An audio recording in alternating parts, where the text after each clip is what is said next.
Welcome to Live Well and Flourish. I'm your host, Craig Van Slyke.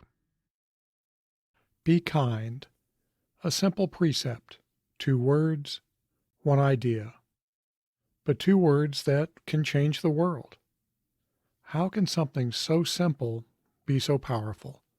That's what I want to talk about today. The kindness dividend and how you and the world benefit when you make investments in kindness.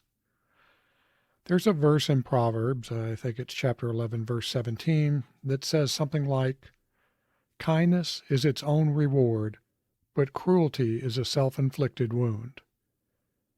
Here's the thing, though. The reward isn't just for the person being kind. Society benefits as well. How? Well, before getting into that, let's define kindness. There's actually a lot of complexity across the various definitions of kindness. Fortunately, I think we can keep things simple. To me, kindness is an intentional act of showing compassion, generosity, or consideration towards others with no expectation of benefit for yourself.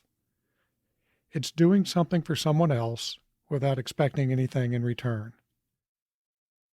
If I give you a cookie because I see you gazing longingly at my delicious treats, that's an act of kindness. If I offer to trade you a cookie for some of your chips, it's not. Defining kindness this way may make the title of this episode, The Kindness Dividend, seem a little bit odd. After all, a dividend is a return on an investment. You make the investment expecting the dividend, expecting the return. So how can true kindness pay dividends, since kindness doesn't expect a reward? Well, just because kindness isn't motivated by the expectation of a return doesn't mean that there is not a return. It just means that you're not expecting one.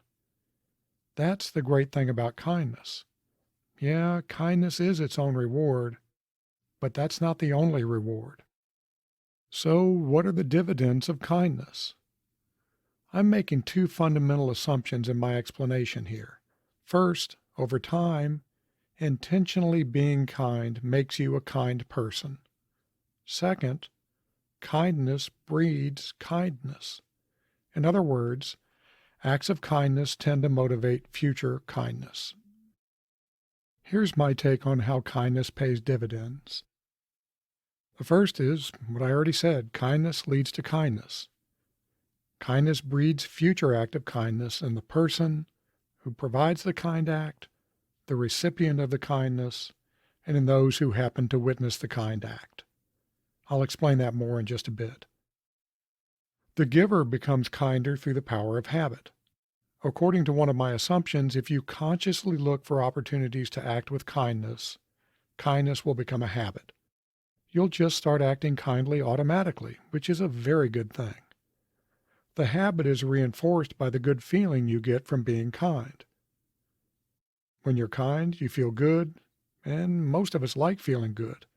So that pleasant feeling motivates further acts of kindness. This dividend goes further through Aristotle's practice habit being method of becoming a good person. I talked about this in episode 26, which is available at livewellandflourish.com/26. Basically, the idea is that consciously and intentionally practicing some virtue, like kindness, leads to you being kind automatically out of habit. Over time, though, you become a kind person. Kindness becomes ingrained in your very being. There are other ways in which kindness breeds kindness. As I mentioned before, the good feeling you get from being kind motivates you towards future kindness. But the receiver of the kindness is also motivated towards future kindness through the power of reciprocity. We're somewhat hardwired to pay things forward. So when you're kind to me, I naturally want to be kind towards you and others. So when you're kind, you're like a pebble of kindness that radiates ripples in the pond of life. But there's a powerful force beyond reciprocity at play here, one that isn't just limited to the giver and receiver. Kindness is contagious, not just metaphorically, but also psychologically. In episode 30, I talked about emotional contagion, which is the process of emotions in one person triggering similar emotions in others. Kindness works in much the same way. So kindness affects someone who simply sees the act of kindness. When we see someone being kind, we're subconsciously nudged towards being kind through contagion effects. In addition, acts of kindness provide evidence that kindness is a socially desirable behavior. Since most of us want to have positive relationships with others, seeing someone being kind makes us want to comply with social expectations by also being kind. All of this operates below your conscious attention, but the effects are very real. All of this adds to the ripple effects of your kindness. An example might help me explain this a little bit more clearly. Suppose you're in a long checkout line at the grocery store. You notice the person behind you has only a couple of items while you have a full cart. So you turn to the other person and say, "Why don't you go ahead of me? You've only got a couple of things." The other person gratefully accepts. This simple act of kindness pushes you further along the road to being a kind person. It makes the person you let ahead of you want to be kind in return, so they're extra nice to the checkout clerk. I happen to see your act of kindness, and I smile a little smile and start to be more aware of opportunities to act kindly. Your tiny act has produced ripples that make the world better. It's a pretty nice dividend, don't you think? Keep in mind that, as I discussed in episode 27, even small acts of kindness pay dividends. So don't just look for grand gestures. You don't have to pay off somebody's mortgage.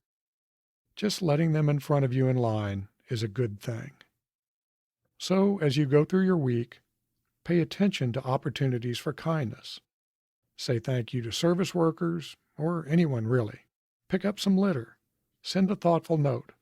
Apologize when you're wrong. Don't take the closest parking spot if you're able to walk. Bring in your neighbor's trash can. The opportunities for kindness are endless. Take advantage of those opportunities, and we'll all reap the dividends. Until next time, stay kind, my friends.